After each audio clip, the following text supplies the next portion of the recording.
皆さんこんにちは。今日は日本酒のお話、保存の仕方についてお話をいたしましょう。日本酒は通常のお酒であれば常温で置いておいても大丈夫というふうに言われます。常温で1年間置いておいても大体問題はないんですけども、日本の夏は非常に暑いので夏場はちょっと心配ですよね。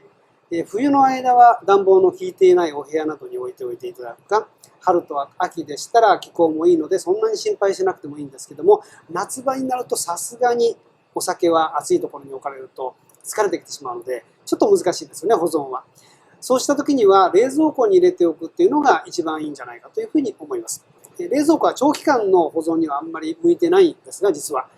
短期間の保存であればご家庭用の冷蔵庫でも大丈夫なので、ご家庭用の冷蔵庫の中に入れておいてください。夏場だけで、これは立てておいておいても全く問題ありません。ワインはコルクを使っているものもありますから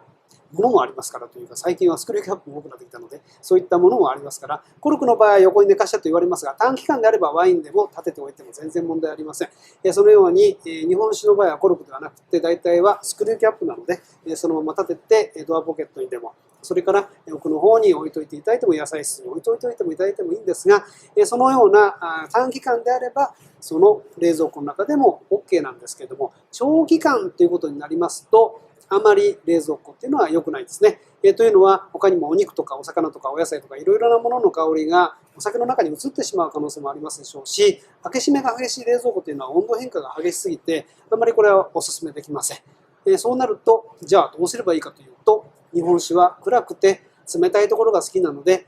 冷たい冷蔵庫がいいわけです。でも冷蔵庫はダメだと言ったじゃないかということになりますが、この場合専用の冷蔵庫が必要です。専用の冷蔵庫を1台買っていただいて、その中にお酒だけを入れる。これが一番いいアイデアだと思います。最近はパーシャルといって氷温、氷の温度にできる、そういう機能がついているものもありますよね。できるだけそのスペースが広く取れるものをご購入になって、そこに日本酒だけを入れるというふうにされるといいと思います。もしくはワインセラーをお持ちであれば、一年中ワインセラーの中に置いておくのもいいでしょう。で、日本酒はプラス5度ぐらいの温度が一番良いと言われているので、セラーの温度、ワインセラーの温度よりも若干低い温度が本当は必要なんですが、ワインセラーのような12から14度ぐらいの温度帯で置いておいても全然問題ございません。ところが長く置くということになると、できるだけ低い方がいい。一番いい温度はマイナス3度です。マイナス3度は非常に冷たい温度なので、先ほどパーシャルの機能がついているのがいいというふうに言いましたけれども、